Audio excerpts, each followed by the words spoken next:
Hello buddy, it's Wyvern here with another bit of Total War Warhammer 2 quick match gameplay. This time around it is a bit of a silly game that I played recently. And basically I was playing as Empire and when I saw my opponent I picked High Elves. And against High Elves, I think nowadays, honestly, when I play Empire, I feel like I've got a pretty good matchup against High Elves. High Elves are a faction that you've got a lot of tools against. They struggle against your heavy cav, your artillery's decent. I figured, you know what, let's try something silly, let's try something ridiculous, and go min-max with our mass artillery and see how much artillery we can get away with. Now, unfortunately, this is Aymara Swamps, which is not really a good map for artillery spam, necessarily, but it's not terrible depending on how your opponent deploys. So I figured, you know what, let's have some fun, let's do something ridiculous, and see how much artillery we can cram in, and if we can pull off a win. So for my lord, Balthazar Gelt, not much to be said for him. He's obviously a really strong caster. You get Final Transmutation, you get Searing Doom, as well as Plague of Rust. So he's got a whole bunch of abilities. He can really nuke down enemy stats and melt single model entities pretty effectively. It also does have the Stack of Phalons as well as Arcane Conduit, both of which are very potent abilities to keep up his Winds of Magic.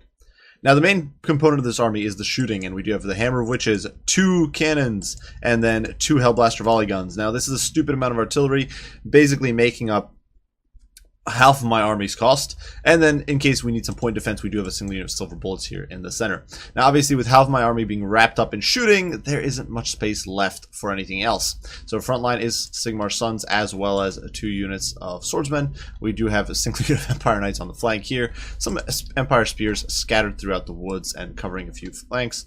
And then the Royal Dwarf Griffites hiding in the woods, ready to spring a trap on any large targets. Now, for my opponent, he did decide to go with a super wide infantry-heavy build. He did bring Alariel the Radiant. Alariel is pretty annoying. She's definitely one of the more potent lords. Probably an overperforming lord right now.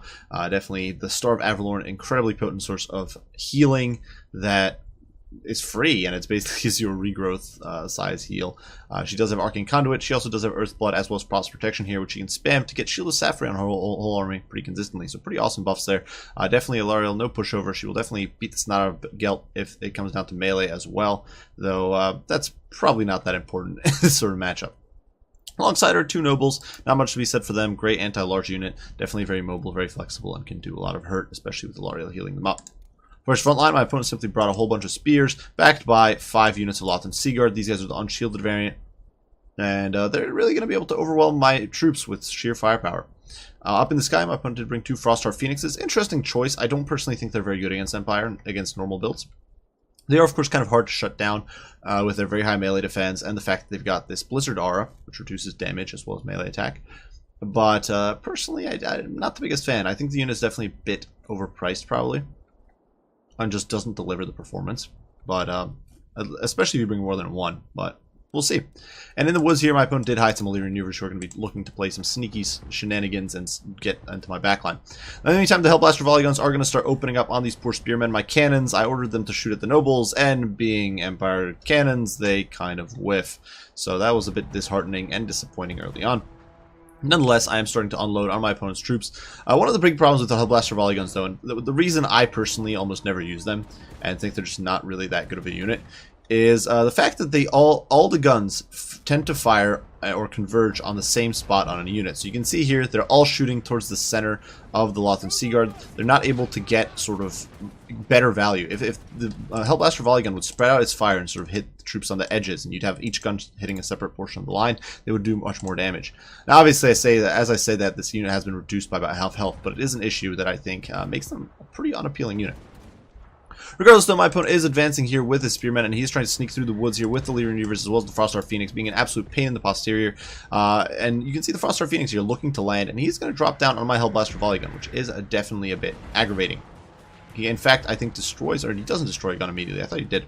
But regardless, in the meantime, over here, Alariel and the nobles are trying to sneak through the woods, and my opponent is kind of converging on me from all sides, which is definitely going to be a bit of a nuisance. In the meantime, I myself have pushed out with my swords, looking to zone away my opponent's troops. Over here, the Empire Knights trying to sort of block off these Illyrian Reavers, though it is a bit difficult since my opponent is definitely using caution.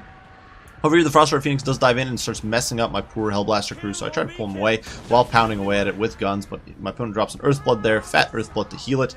Over here in the meantime, the Royal of Gryphites snare the Nobles as well as Alariel, but unfortunately Frost Protection is going to go down, and it's going to be a bit of a rough fight. Now, Alariel and the Nobles, obviously not the necessarily invincible to this sort of damage. Definitely they would go down normally, but with Frost Protection, with Alariel's stupid amounts of healing, and the fact that the Nobles are pretty good at sniping models, they're actually going to be able to slug it out here with the Gryphites. Now, cost efficiency wise, not the greatest trade for my opponent. You can also see my Gryphites here spreading out very badly. We've got a pocket of them fighting the Nobles here, and then most of them are clumped up on Alariel, which on one hand is great because we're able to kill Alariel off here. On the other hand, it's pretty god-awful because we're not able to get the hits in against the Nobles. Elsewhere in the meantime, we are desperately trying to shut down these Phoenixes. The Legion Reavers have been removed from play, and the Spears have been pulled to block my opponent off. But unfortunately, these Frostwire Phoenixes are still running amok. It's very difficult to shut them down. You can see the Guns of Nuln here kind of being overrun. The Silver Bullets trying to disentangle themselves and sort of reposition. Over here, Balthazar Gelt is going to drop a fat final transmutation, melting down Alariel the Radiant, completely destroying her. She's actually going to get killed off here by the Royal of Gryphites, so she does not escape. But now the Royal of Gryphites are down to 10 models. The Nobles, of course, sniping those models very effectively. And in this fight, the Nobles can probably grind it out. And in fact, I do believe they will. You can see one of them here does tear it out, which is a great little win for us. The other Noble is also going to take a terrified with one of the few tricks up to their sleeve for the Royal of Gryphites. And my opponent's troops here, they are going to rout in full. You can see the bounce of power swinging in my favor, but of course it is a bit of fake news because a lot of this bounce of power is wrapped up in our guns, and if these guns get taken offline, my opponent is going to be in a very good spot. Now, unfortunately, Frostwire Phoenix here is escaping. You can see the spears here clogged up by Empire foot troops. You can see the Sigmar Suns being pounded by my opponent's archery. But unfortunately, my opponent is doing a very good job of shutting down my artillery, and we're simply not able to protect it. Balthazar Gelt is over here. He was trying to support. You can see we're going to pull some of the swordsmen in to try to help the Gryphites, but the problem is, now that my opponent's Nobles have rallied, they're not going to get terror-routed a second time, and they're just going to be able to tear these Royal of Gryphites apart, and it is happening here. Despite my best efforts, I'm not able to deal with it. We are actually going to hit these boys, though, with another fat final transmutation, looking to melt them down just a bit further. Obviously, with no more healing on the field, they're in a much grimmer spot, though still, it's just not doing enough damage. I actually try to charge in with Gelt, looking to get a few swings in, because he does have an okay charge bonus of 55, but he's just not doing much, and these Nobles are surviving. Elsewhere in the meantime, the Knights, alongside the Silver Bullets, who are being pursued mercilessly here, and the Hellblasters are trying to get rid of this Frostwire Phoenix, which is just being an absolute pain in the rear. And of course, Frostwire Phoenixes tend to be very low to the ground, very difficult to hit, and it makes them a very annoying target to try to fight against.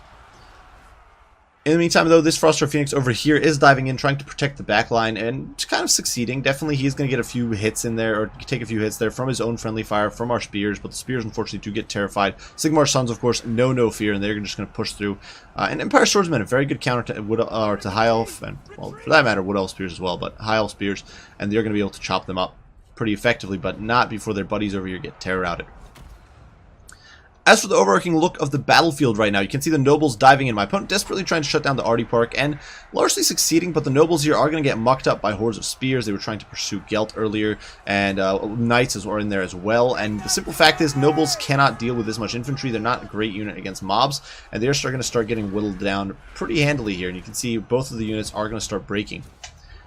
Now, in the meantime, over here, it's these swordsmen rallying in the distance. Unfortunately, the Royal of Gryphites have been removed from play. They've actually routed completely, which is really, really unfortunate. Because at this stage of the game, with my opponent lacking a Lord, with my opponent being pretty badly mauled, we did still have some potential to pull back. If our Gryphites were still around, we could get our Gryphites into play and potentially terror out a lot of these troops, but we don't have that terror, so we're stuck trying to use our Knights here to tie down this Frostwire Phoenix, and things are looking grim. Balance of power swing decisively in my opponent's favor.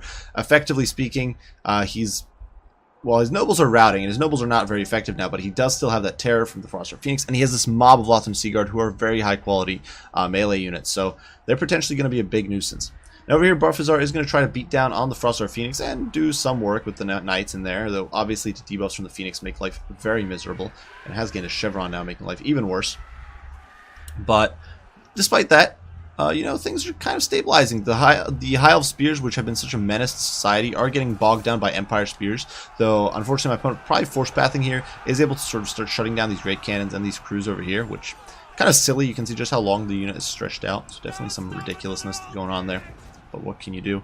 Over here, though, we are cycle charging into the Frostwire Phoenix, doing more and more damage, slowly but surely whittling it down.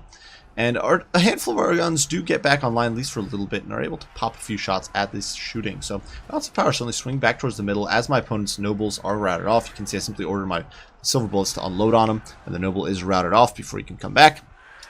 And the Frostheart Phoenix are being beaten down, so things swing wildly from about 30% in my favor to back to about dead center. My opponent's Phoenix, they're flying around with those annoying animations. We're not able to really get hits on it while it's doing that. But now that it's in the thick of things, we're going to be able to land a few swings and force it off. So, unfortunately, this unit of spears, though, big a nuisance. Shutting down my guns are really, with the force pathing, probably helping them a lot. You can see our guns from the Hellblasters coming back online, unloading on the Lothran Seaguard, doing a bit of damage. Though certainly not enough, and they're getting jabbed in the back here by these very annoying spearmen who have just way overextended. I don't know how the unit got strung out this far. They've got troops all over the place. You can see a Searing Doom is going to be going down here, looking to try and break these Lothran Seaguard. They do, of course, have very bad armor. Searing Doom, really solid spell. Definitely would recommend it. But regardless, the Frostheart Phoenix has been forced off. He is routed. Probably won't come back with this little leadership. And the Empire Knights are now diving in. And the cool thing is that if you use Gelt to charge in first, he's going to break your opponent's bracing. And then the Knights can charge in and get their full charge bonus. And with 48 charge bonus, they can definitely do some respectable work. Unfortunately for me, though, my opponent does still have a lot more troops than I do. And weirdly enough, the balance of power shifts decisively in my favor at this stage, which I think is completely fake news. Probably based on the Great Cannons still being around and kicking. The balance of power is just kind of wonky in this game. Definitely the odds are heavily in my opponent's favor unless he suffers army losses at this point. But, you know, we're still fighting. I figured, you know what, let's give it a shot. We're going to do our very best. You can see over here another Searing Doom coming down, trying to bombard these elves over here. And it does a bit of damage, kind of breaking off these spears. And all the time, we do have these units every now and then rallying in the distance. We've got swordsmen coming back in. We do have some way overextended unit of swordsmen. Or never mind, these guys completely broke. I forgot. But that unit over there broke. This unit of spears over here kind of overextending, chasing after these spearmen. Unfortunately, my opponent does break this pocket over here, definitely getting rid of my spears there. The Hammer of Witches just not able to quite get back online. It does try to. It's going to try to pop a few shots in there. But unfortunately, probably going to do some friendly fire as well, killing my Knights, which definitely probably not an ideal situation in this stage of the game. I probably should have had it focus on something else. And unfortunately, the Knights here getting dragged into the muck by those hordes of Lothran Seaguard. But what I was trying to do now is get those flank charges, looking to bounce around, rout my opponent's troops, break them apart, and slowly but surely just force those routes. But unfortunately, you can see the balance or the leadership there wavering for a bit with the Lothran Seaguard, but they are just barely hanging in there. And they only route now, which is really unfortunate. The gun crews, in the meantime, getting overrun by those very annoying spears. And at this stage of the game, things definitely looking very bad for us. We do have still a few units around to kick in. We do still have our Knights. We've got some swordsmen, some artillery crews, which can't get back on their guns. We do have a unit of spears over here trying to pursue that. We're trying to pursue these spearmen off the field and failed. Unfortunately, our silver bullets are removed from play, which could have still been valuable with those 20 shots and the leadership debuff from projectile damage. And over here, unfortunately, Gelt actually trying to pursue these units gets caught up on these spears and is taking some unnecessary damage. So definitely a bit of a misplay. But if we do fast forward a little bit, we can see over here I got a nice meaty rear charge with the Knights, whittling down these spears just a little bit. And in the meantime, we do have these swordsmen coming in. What I probably should have done is pull these Knights out. I should have been more on top of my cycle charging. The Knights actually break. And it's definitely going to be a bit of, not necessarily Benny Hill action, because neither of us were trying to run away. We were just trying to sort of set up a proper engagement. You can see the swordsmen here getting in on the spears, breaking them with Gelt. Definitely some rough stuff going on. Over here, these Lothran Seaguard rallying in the distance. At this stage, I've basically got nothing left. It's Gelt. Weirdly enough, bounce of power still in my favor, which I think, I'm not even sure what that's down to. It's just completely fake news. Over here, though, Gelt trying to chase off these spears, but unfortunately, Lothran Seaguard are just a bit faster than swordsmen. They're going to be able to catch them there. Our Knights completely removed from play. They're probably not coming back. And there's this unit of spears over here in the distance trying to recover and get back in the fray. Elsewhere, in the meantime, these Lothran Seaguard pushing in. We do drop a Searing Doom, realizing this blob is basically a goner. And so we're going to drop a Searing Doom, get Gelt in there, get a few swings, and do some damage. And you can see these Lothran Seaguard are kind of breaking. They're not fully broken. They, in fact, do beat down my swordsmen. But we did manage to weaken them here a bit. I did drop Plague of Rust, which is definitely a big misplay. I should have saved those extra Winds of Magic that I had for more Searing Dooms. But I thought here that it just might be able to help my swordsmen. And as I was casting it, they routed. So, huge misplay. And you can see the bounce of power starting to crawl back in my opponent's favor, because at this stage of the game, Well, we've got basically nothing left, guys. There's the knights running in the distance, and there's spears. And my opponent still has quite a healthy number of troops. He does still have... Oh, these guys are completely routed. But he does still have this whole box of Lotham Seaguard. He's got this block of Lotham Seaguard. He's got this block of Spearmen. And he does have these Spearmen. So, barring some crazy leadership route here, we're not going to be able to pull much off. I do bait my opponent here to clump up around me, getting a nice Seeing Doom with Gelt, though it does cost Gelt a lot of his HP, which is really not very good at this stage of the game. And you can see Bounce Power now swing out of my favor once more. So, just crazy Bounce Power going on. And my opponent now, realizing that I'm on my last legs, realizing this is basically the only troops I have left, you can see here 38 to 157, is trying to blob up for a final push. You can see I keep trying to dart in with Gelt, because the thing is, right now, if I get a rear charge, even if it doesn't do much damage against these spears, it can force a rout, because my opponent's leadership is so low. You can see these units 24, 24, 16 to 31, depending on the charges. I'm just trying to cycle around with Gelt. And of course, Gelt is a master cycle charger. That's really what he's designed to do. But in all seriousness, at this stage of the game, desperate situations, calling for desperate measures. Gelt trying to land those rear charges, but the fact of the matter is there's this big blob of units, and they are now all converging on my spears. So we're going to try to do here, we're going to pull Gelt around, looking to get a rear charge on this block, and potentially cause a leadership rout. I get the charge off with the spears. Very important because charges do boost your leadership at least a little bit.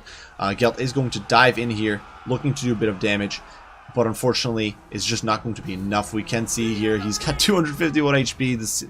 These guys blocked him off from getting a rear charge. Searing Doom does go down and just melts these troops, and actually you can see all the leadership there wavering, but right as my opponent's army basically starts to break, Gelt shatters and routs. And to be honest, I don't know if that game might have been winnable there if the balance of power hadn't decided, if the army losses hadn't decided it. It was definitely a very close game, as you guys saw. Poor Gelt just shattering there at the end. But definitely a very fun one, and I thought a bit of a ridiculous match to show. As for the build here, this is not a competitive build by any stretch of the imagination. Hellblasters, this against High Elves, Hellblasters are actually a decent choice. You can make them work. I personally still don't usually do it. I don't think they're that good of a unit. But it's definitely one of the matchups where Hellblasters can perform. Empire Cannons, not a bad unit in the matchup either. The problem is that when you do this much artillery, guys, this was like $5,000 or 5,000 gold worth of artillery. Throw in that silver bullets, you've got almost 6,000 gold worth of artillery, and you have a lot of army to defend. My opponent, I was expecting a more elite build. That's what a lot of High Elf players do, or I was hoping for a more elite build, but definitely it was a bit of a gamble. This build is not something I would recommend if you're trying to be competitive or play for real, quote unquote, play to win. As for the rest of it, though, well, the front line held okay. The swordsmen, of course, trade really nicely into the spearmen. Empire Knights performed really well. Royal of Griffites, not so well. That one kill, of course, was the Fair Lady Ilariel, but they got kind of trounced by the nobles. Not having healing for them definitely hurt. Not having any supports for them either also hurt. The fact of the matter is, Ilariel plus the two nobles, that is like 3,000-ish gold, definitely. I'm not entirely sure how much Ilariel is worth with the build my opponent brought there. But if we look, she was on a horse. I think probably not a barded warhorse. You don't see that all too often. I don't remember if she was an Arcane Conduit. I kind of assume she did. Yeah, I guess she is fairly cheap. She's for 1,300 with two vanilla nobles on horses. That's another 950 a pop. So nothing too crazy. Definitely a fairly cheap and cost-effective goon squad, but still about 3k. So against that, the Griffites obviously had no chance without more help. I did drop a final transmutation in there, but what they really needed was basically buffs or debuffs to perform better. As for the rest of the build, there isn't actually much of the rest of the build for me to cover. For my opponent's build, I don't think it was actually that good, personally. It worked in this match, but the reason it worked was basically because I brought a silly troll build. If you run into a more serious Empire player, who or even one of my more actual serious builds, you'll often find that your opponent will bring borders. They'll have lots of heavy cav like Reichsguard, and they might bring a few Demigryph Knights. Gelt maybe, but sometimes you'll see Franz, and that can turn things around very, very, very badly. As can a steam tank. You might also see a steam tank in there. And personally, I don't think that build was very well kitted out to deal with something like a steam tank or lots of heavy cav play. Because the fact of the matter is, Phoenixes are not going to stop heavy cav. Lothar and Seaguard are going to get run over by heavy cav. They do have anti-large, they've got charge defense, sure. But the fact of the matter is they've got almost no armor, very little HP. They will get run over. And mortars, of course, will just, for a very cheap cost, they can tear apart that back line.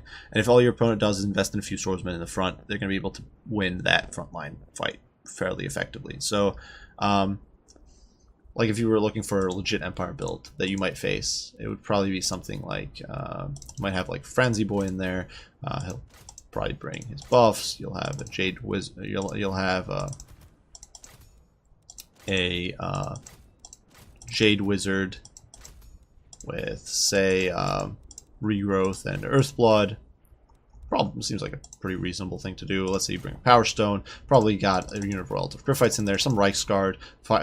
Knights of the Blazing Sun guys. Terrible pick against High Elves. Don't do it because they'll get completely run over by what are they called? The you'll get completely run over by by Dragon Princes. Maybe you've got some silver bullets in there, a front line of swords. You'll have like Sigmar's Son, some swordsmen in there. You'll have 2 mortars. You can chevron those up to like there. And then throw in some spears for backline defense. And you can upgrade one of these to spears with shields. And this sort of build is going to be very difficult for a high elf player to deal with. Sure, something like Fireborn is going to be pretty tough in this matchup, but nonetheless, with the buffs from Franz, with the Royal Sacrifice in there, with the Jade Wizard, you're definitely going to be doing a lot of work. You can have the Silver Bullets do some work. And Reichsguard, while they're not going to beat Dragon Princes, they can bog them down for a while, and they will definitely inflict some major damage. So this is a decent build against High Elves, and it's something my opponent's build I think wouldn't have been really able to counter. And this is kind of like an average-ish build for an Empire player, in my opinion. Regardless, though, well played to Invincible there. Definitely those Lothar and Seaguard proved invincible in the end. I do hope you guys enjoyed the video. Hope you find it fun to watch me try to do some stupid builds. If you did, be sure to leave a like, subscribe, and share. If you have any comments, any criticism, any questions, any requests, do not hesitate to post them, and I will do my very best to respond as soon as I can. I do thank you all for watching, and I will see you all in the next one. Bye for now.